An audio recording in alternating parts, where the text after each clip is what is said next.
ಹಂಗಾದ್ರೆ ಅವರಾಗಿ ಅವರು ಮನೆ ಮಾರಲ್ಲ ಅನ್ನೋ ತರ ನೀವು ಮಾಡ್ಬೇಕು. ಏನೋ ಇದು ಮುರಾರಿ, ನೀನ್ ಇವತ್ ಸಿಗ್ತಾರೆ ಅಂತ ಹೇಳಿದ ವ್ಯಕ್ತಿ ಸಿಗ್ಲೇ ಇಲ್ವಲ್ಲೋ? ಒಂದ್ ವೇಳೆ ಶೇಟ್ಜಿ ಇವತ್ತೇ ಮನೆಗ್ ಬಂದು 70 ಲಕ್ಷ ರೂಪಾಯಿ ಕೊಟ್ಟು ಇವ್ರ ಹತ್ರ ಮನೆ ತಗೊಂಡ್ಬಿಟ್ರೆ?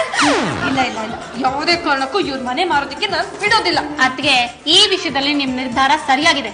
ಈ ಮನೇಲಿ ಕತೆ ಬರೆಯ ಕೂತ್ರೇನೆ ನನಗೆ ತಲೆ ಓಡೋದು, ಬೇರೆ ಎಲ್ಲಿ ಬರೆಯ ಕೂತ್ರು ನನ್ ಪೆನ್ನೆ ಓಡಲ್ಲ. ಕೈ ಹೊಡೆದ್ರೆ ತಾನೇ ಪೆನ್ ಓಡೋದು. ನರಹರಿ ಅವ್ರೆ, ನೀವ್ ಸ್ವಲ್ಪ ಸುಮ್ನಿರ್ತೀರಾ? ನಾಲಿ ಈ ವಿಠಲನ್ಗೆ ಇಂತ ಎಡವಟ್ ಕೆಲಸ ಬಿಟ್ಟು ಬೇರೆ ಏನು ಗೊತ್ತಿಲ್ಲ ಸರ್. ಏನ್ ಮಾಡ್ಬೇಕು ಅನ್ನೋದ್ರ ಬಗ್ಗೆ ಯೋಚನೆ ಮಾಡೋದ್ ಬಿಟ್ಟು ಏನೇನೋ ಮಾತಾಡ್ತಿರಲ್ಲ ಸರ್. ಅಲ್ಲ, ಆ ಸೇಟು ನಿಮ್ ಮನೆ ಕರ್ಕೊಂಡ್ ಬಂದವ್ರು ಯಾರು? ಇನ್ಯಾರು? ರಂಗನಾಥ್ ಅವರು. ಬನ್ನಿ, ಈ ಸಮಸ್ಯೆನ ಬಗೆಹರಿಸಬೇಕಾಗಿರೋರು ಅವ್ರೇನೆ. ನಮಸ್ಕಾರ ಮೇಡಮ್, ನಿಮ್ಮಿಂದಾಗಿ ಬರಡಾಗಿದ್ದು ನಮ್ಮ ಜೀವನ ಹಸರಾಯ್ತು. ನಿಮ್ಗೆ ಮುಕ್ಕೋಟಿ ವಂದನೆಗಳು. ನಿಮ್ಗೆ ಹೇಗ್ ಕೃತಜ್ಞತೆಗಳು ಹೇಳ್ಬೇಕು ಅಂತಾನೆ ನಮ್ಗೆ ಗೊತ್ತಾಗ್ತಾ ಇಲ್ಲ. ಇದೇನಿದು ವಿಶಾಲು, ಇವತ್ತ್ಯಾವ ಹಬ್ಬ ಮಾಡ್ತಿದ್ದೀರಿ? ಇನ್ ಮೇಲೆ ನಮ್ಮ ಮನೇಲಿ ಯಾವತ್ತೂ ಹಬ್ಬ ಮೇಡಮ್. ಹೋಳಿಗೆ ತುಪ್ಪ ಇಲ್ಲದೆ ನಾವು ಊಟನೇ ಮಾಡಲ್ಲ. ರಂಗನಾಥ್, ಏನ್ ಹೇಳ್ತಿದ್ದೀರಾ ನೀವು? ಮೇಡಮ್, ನಾನ್ ನಿಜ ಹೇಳ್ತೀನಿ. ನೀವ್ ಮನೆ ಮಾರ್ತಾ ಇರೋದ್ರಿಂದ ನಮ್ಮ ಯಜಮಾನ್ರಿಗೆ ನಿಮ್ ಕಡೆಯಿಂದ ಮತ್ತ ಸೇಟು ಕಡೆಯಿಂದ ಕಮಿಷನ್ ಅಂತ 2.5 ಲಕ್ಷ ರೂಪಾಯಿ ಬರ್ತಾ ಇದೆ. ಈಗಾಗಲೇ ಸೇಟು 7 ಲಕ್ಷ ಕೊಟ್ಟಾಯ್ತು ಮೇಡಮ್. ನೀವು ಕೊಡೋದಷ್ಟೇ ಬಾಕಿ. ರಂಗನಾಥ್, ಮೊದಲು ನನ್ ಮಾತ್ ಕೇಳಿ. ಮೇಡಮ್, ನಾನ್ ಹೇಳೋದನ್ನ ಕೇಳಿ. ಈ ಮನೆ ಮಾರಿ ಬರೋ ದುಡ್ಡಲ್ಲಿ ಇದೇ ತರದ ಮನೆ ನಿಮ್ಗೆ 2 ಕಟ್ಟಿಸ್ಕೊಡ್ತೀನಿ. ಒಂದ್ರಲ್ಲಿ ನೀವಿರಿ, ಇನ್ನೊಂದ್ರಲ್ಲಿ ನಾನು ಇರ್ತೀನಿ. ಏನ್ ಹೀಗ್ ಮಾತಾಡ್ತಿದ್ದೀರಾ? ಅವತ್ತೇ ಡಿಸೈಡ್ ಆಯ್ತಲ್ಲ, ಒಂದ್ ಮನೆ ನಮ್ಮ ಅಕ್ಕಂಗೆ, ಇನ್ನೊಂದು ನಂಗೆ. ಏನು ಇದು, ಮದ್ವೆ ಡೇಟ್ ಕೇಳೋಣ ಅಂತ ಬಂದ್ರೆ ಇವ್ರು ಜಗಳ ಮಾಡ್ತಾ ಇದಾರೆ. ಅದ್ ಹಾಗೆ ಕಣೆ, ದುಡ್ಡಿರೋ ಜಾಗದಲ್ಲಿ ಜಗಳ ಇದ್ದೇ ಇರುತ್ತೆ. ಮೇಡಮ್, ಹೇಗೂ ನಿಮ್ಗೆ ಅಷ್ಟೊಂದು ದುಡ್ಡು ಬರ್ತಾ ಇದೆ, ಮನೆ ಕಟ್ಟಿಸ್ತಾ ಇದ್ದೀರಾ, ಗೃಹ ಪ್ರವೇಶದ ಜೊತೆಗೆ ಸೂಜಿ ಪಲ್ಲಿ ಮದ್ವೆನೂ ಮಾಡ್ಬಿಡೋಣ. ವಿಶಾಲು, ರಂಗನಾಥ್, ಯಾವ್ದೇ ಕಾರಣಕ್ಕೂ ನಾನು ಈ ಮನೆ ಮಾರಲ್ಲ. ರಂಗನಾಥ್, ಮೊದ್ಲು ಈ ಡೀಲ್ ನ ಕ್ಯಾನ್ಸಲ್ ಮಾಡಿಸಿ. ಯಾಕೆ ಮೇಡಮ್, ತುಂಬಾ ಲಾಭ ಇದೆಯಲ್ಲ? ಲಾಭ ನಮಗಿಲ್ಲ, ನಿಮಗಿದೆ. ಹೌದು ರಂಗನಾಥ್, ನೀವ್ ನಮ್ ಭಾವನೆಗಳನ್ನೇ ಅರ್ಥ ಮಾಡ್ಕೊಳ್ತಿಲ್ವಲ್ಲ. ಇಷ್ಟು ವರ್ಷ ಬಾಳಿ ಬದುಕಿದ ಈ ಮನೆ ಮಾರಿ ಬೇರೆಲ್ಲ ಹೋಗೋದಕ್ಕಾಗುತ್ತಾ? ಮೇಡಮ್, ಇನ್ನೊಂದ್ಸಲ ಇದ್ರ ಬಗ್ಗೆ ಯೋಚನೆ ಮಾಡಿ. ವಿಶಾಲು, ಈ ಮನೆ ನಂದು. ಇಲ್ಲಿ ನನ್ನ ನಿರ್ಧಾರನೇ ಅಂತಿಮ. ನಾನು ಇಲ್ದೇ ಇರುವಾಗ ನೀವು ನಮ್ಮ ಯಜಮಾನ್ ಹತ್ರ ಸೈನ್ ಮಾಡ್ಸ್ಕೊಂಡಿದ್ರೆ ಅದು ನಾನು ಒಪ್ಪಲ್ಲ. ಮೇಡಮ್, ಆದ್ರೆ ಈ ಮನೆ ಮಾರ್ದಿದ್ರೆ ಕರಾರು ಪತ್ರದ ಪ್ರಕಾರ ಇದ್ರಲ್ಲಿ ಅರ್ಧ ಭಾಗ ಸೇಟು ಹೋಗ್ಬಿಡುತ್ತೆ. ಮಿಸ್ಟರ್ ರಂಗನಾಥ್, ಇದಕ್ಕೆ ನಾನೊಂದು ಫಾರ್ಮುಲಾ ಹಾಕ್ತೀನಿ, ನೀವು ತಲೆ ಕೆಡ್ಸ್ಕೋಬೇಡಿ. ರಂಗನಾಥ್, ವಿಶಾಲು, ಈ ಮನೆ ಮಾರೋದ್ರಿಂದ ನಿಮ್ಗೆ ಅಷ್ಟೊಂದು ಸಂತೋಷ ಆಗುತ್ತೆ ಅನ್ನೋ ಹಾಗಿದ್ರೆ ಇನ್ ಮುಂದೆ ದಯವಿಟ್ಟು ನೀವಿಬ್ರು ನಮ್ಮ ಮನೆಗೆ ಬರ್ಲೇಬೇಡಿ. ಹೇಳಿದ್ಮೇಲೆ ನೀವು ಇಲ್ಲೇ ಇದ್ದೀರಾ ಅಂದ್ರೆ ನಿಮ್ಗೂ ನಮ್ ಸರ್ಗೂ ವ್ಯತ್ಯಾಸನೇ ಇಲ್ಲ. ಮೇಡಮ್, ದಯವಿಟ್ಟು ನಮ್ಮನ್ನ ಕ್ಷಮಿಸ್ಬಿಡಿ ಮೇಡಮ್. ನನ್ನ ಕ್ಷಮಿಸ್ಬಿಡಿ ಮೇಡಮ್. ಬನ್ರಿ, ಹೋಗೋಣ ಬನ್ನಿ.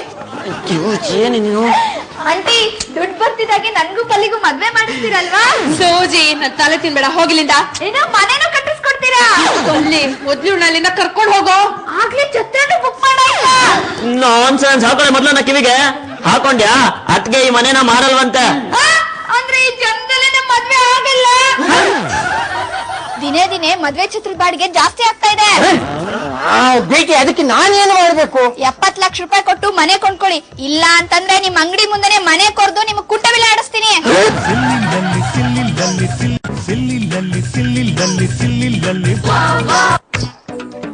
ಹೇಳಿ ಸರ್. ಅಣ್ಣ, ನಾವ್ ಎಳ್ನೀರ್ ಕುಡಿಯಕ್ ಬರ್ಲಿಲ್ಲ.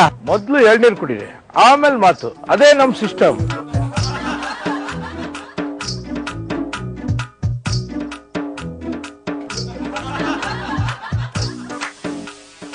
ಹೇಳಿ ಸರ್. ಕಚಕ್ ಬಾಬು, ನಿಮ್ ಹತ್ರ ಒಂದು ವಿಷಯ ಮಾತಾಡ್ಬೇಕಾಗಿತ್ತು. ಮೊದ್ಲು ಕಚಕ್ ಬಾಬು ಎಳ್ನೀರ್ ಬಾಕ್ಸ್ 30 ರೂಪಾಯಿ ಕೊಡಿ, ಆಮೇಲೆ ಮಾತಾಡ. ಎಂಥ ವ್ಯವಹಾರಸ್ಥ ಅಣ್ಣ ನೀನು. ಜಸ್ಟ್ ಮಿನಿಟ್ ಅಣ್ಣ, ತಗೊಳ್ಳಿ ಅಣ್ಣ 30 ರೂಪಾಯಿ. ಅಣ್ಣ, ನಿಮ್ಮಿಂದ ಒಂದು ಕೆಲಸ ಆಗ್ಬೇಕಾಗಿತ್ತು. ಕೆಲಸ ಏನಂತ ಹೇಳಿ ಕಚಕ್ ಮಾಡ್ಬಿಡ್ತೀನಿ. ಕಚಕ್ ಬಾಬು ಒಬ್ಬ ಸೇಠಿ ನಮ್ಮ ಮನೆ ಕೊಂಡ್ಕೋಬೇಕು ಅಂತ ಅಡ್ವಾನ್ಸ್ ಕೊಟ್ಟಿದ್ದಾನೆ. ನಿಮ್ ಮನೆ ಅಲ್ಲ, ನನ್ನ ಮನೆ. ಆಯ್ತಪ್ಪ, ನಿನ್ನ ಮನೆನೇ. ಆತರ ಅದನ್ನ ತಗೊಳ್ದಿರ ಹಾಗೆ ನೀನ್ ಅವನ್ನ ಹೆದರ್ಸ್ಬೇಕು. ಒಟ್ನಲ್ಲಿ ನಿಮ್ ಮನೆ ಸುದ್ದಿಗೆ ಅವ್ನು ಬರಬಾರ್ದು. ಈ ಡೀಲ್ ಕ್ಯಾನ್ಸಲ್ ಆಗ್ಬೇಕು, ಅಷ್ಟೇ ತಾನೆ? ಅಷ್ಟೇ ಅಲ್ಲ, ಒಂದ್ ವೇಳೆ ಈ ಡೀಲ್ ಏನಾದ್ರು ಕ್ಯಾನ್ಸಲ್ ಆದ್ರೆ ನಮ್ಮ ಮನೇಲಿ ಅರ್ಧ ಭಾಗ ಕೊಡ್ಬೇಕು ಅಂತ ಹೇಳಿದಾನೆ. ಅದನ್ನ ಅವ್ನು ಕೇಳ್ದಿರೋ ಹಾಗೆ ನೀವೇ ನೋಡ್ಕೋಬೇಕು. ಎಷ್ಟು ಕೊಡ್ತೀರಾ? ಅಣ್ಣ, ನಾನ್ ಯಾವಾಗ್ಲೂ ಎಳ್ನೀರು ನಿನ್ನಂದಿಲ್ಲ ತಗೊಳ್ಳೋದು. ಈ ರೀಲ್ಗಳೆಲ್ಲ ನಮ್ಮ ಹತ್ರ ಬೇಡಮ್ಮ. ಒಟ್ನಲ್ಲಿ ದುಡ್ಡು ಎಷ್ಟು ಕೊಡ್ತೀಯ ಹೇಳು? ಲೇ ಗುಜ್ಜರಿ, ಸುಮ್ನೆ ನಿಂತ್ಕೊಳ್ಳೋ, ನಾನ್ ಮಾತಾಡ್ತೀನಿ. ಅಣ್ಣ 250 ರೂಪಾಯಿ ಕೊಡ್ತೀನಿ. ನಾನು ಮಚ್ಚಿ ತೆಗೆದ್ರೆ ಲಕ್ಷದ ಮೇಲೆ ಮಾತಾಡೋದು. ಲಾಲಿ, ಈಗ ಏನ್ ಮಾಡೋದು? ಮುರಾರಿ, ಹೇಗಾದ್ರೂ ಮಾಡಿ ಮನೆ ಉಳಿದ್ರೆ ಸಾಕಾಗಿದೆ ಕಣೋ. ನೀವು ಮಾಡಿರೋ ಕೆಲ್ಸಕ್ಕೆ ಈಗ ಅವ್ನಿಗೆ ಹಣ ಕೊಡ್ಬೇಕಾಗಿದೆ. ಆಯ್ತಣ್ಣ, ನಿಮಗ್ ನಾವು 1 ಲಕ್ಷ ರೂಪಾಯಿ ಕೊಡ್ತೀವಿ. ಲಕ್ಷ ರೂಪಾಯಿನ? ಆಗಿದ್ರೆ ಅವ್ನು ಬುಡ ಕಚಕ್ ಕನ್ಸೋದೆಲ್ಲ ಏನು ಬೇಡ ಅಣ್ಣ.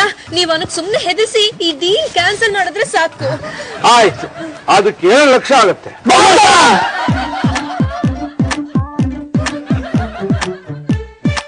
ಅರೆ ಏನಪ್ಪ ಇದು? ಎಲ್ಲಿದ್ದು ಸೈಕಲ್ ಸೋಮದ ಮುಂದೆ ನಿಂತ್ಕೊಂಡ್ಬಿಟ್ರೆ ಹೆಂಗೆ? ಶೆಡ್ಜಿ ಅವ್ನು ನೋಡಿದ್ರೆ ನನಗೇನೋ ರೌಡಿ ತರ ಅನಿಸ್ತಾ ಇದ್ದಾನೆ.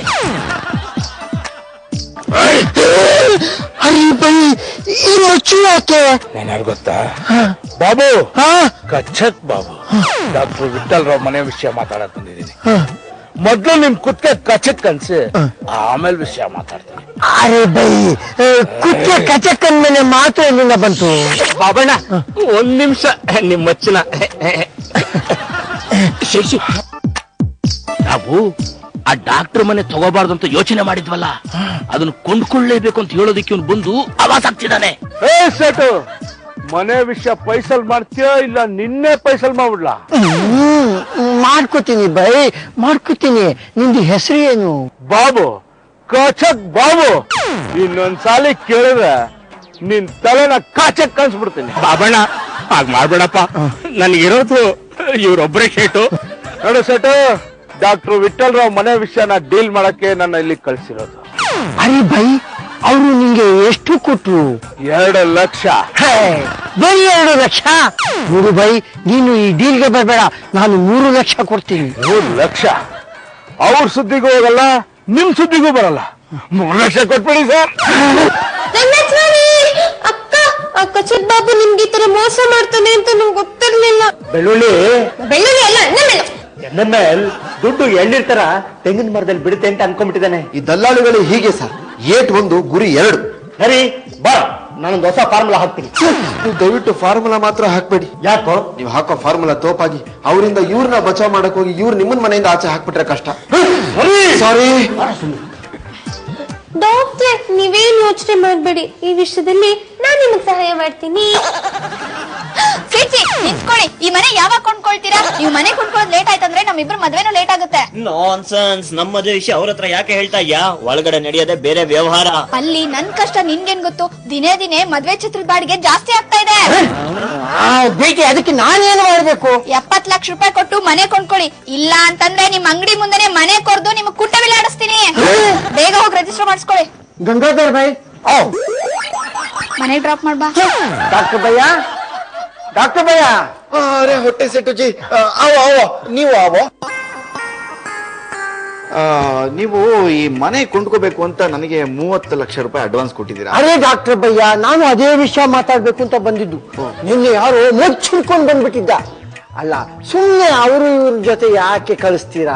ನಾವು ನೀವು ಕೂತ್ಕೊಂಡ್ಬಿಟ್ಟು ಎಲ್ಲಾನು ಪ್ರಾಬ್ಲಮ್ ಸಾಲ್ವ್ ಮಾಡ್ಕೊಂಡ್ಬಿಡೋಣ ಅಂತ. ಈಗ ಹೊಟ್ಟೆ ಸೆಟ್ಟುಜಿ, ವಿಷಯ ಏನಪ್ಪಾ ಅಂತಂದ್ರೆ, ಈ ಮನೆ ಬಗ್ಗೆ ಒಂದು ಮುಖ್ಯವಾದ ವಿಷಯ ನಿಮ್ಗೆ ಹೇಳ್ಬೇಕಾಗಿತ್ತು. ಅವತ್ತೇ ಹೇಳ್ಬೇಕು ಅಂತ ಎಷ್ಟೋ ಸರಿ ಅನ್ಕೊಂಡೆ, ಆದ್ರೆ ಮರ್ತು ಹೋಗ್ಬಿಟ್ಟಿತ್ತು. ಇವತ್ತು ಹೇಳ್ಬಿಡ್ತೀನಿ, ಕೇಳ್ಬಿಡ. ಒಂದ್ ನಿಮಿಷ ಶೆಟ್ಟಿ, ಹೊಸ ವಿಷಯ ಹೇಳ್ತೀನಿ ಅಂತ ಹೇಳ್ತಾ ಇರೋದು ನೋಡಿದ್ರೆ ನನಗನ್ಸುತ್ತೆ ಈ ಡೀಲ್ ಕ್ಯಾನ್ಸಲ್ ಮಾಡ್ಕೊಂತ ಹೊರಟಿದೀವಲ್ಲ, ಸ್ವಲ್ಪ ಕಷ್ಟ ಆಗುತ್ತೆ ಅಂತ.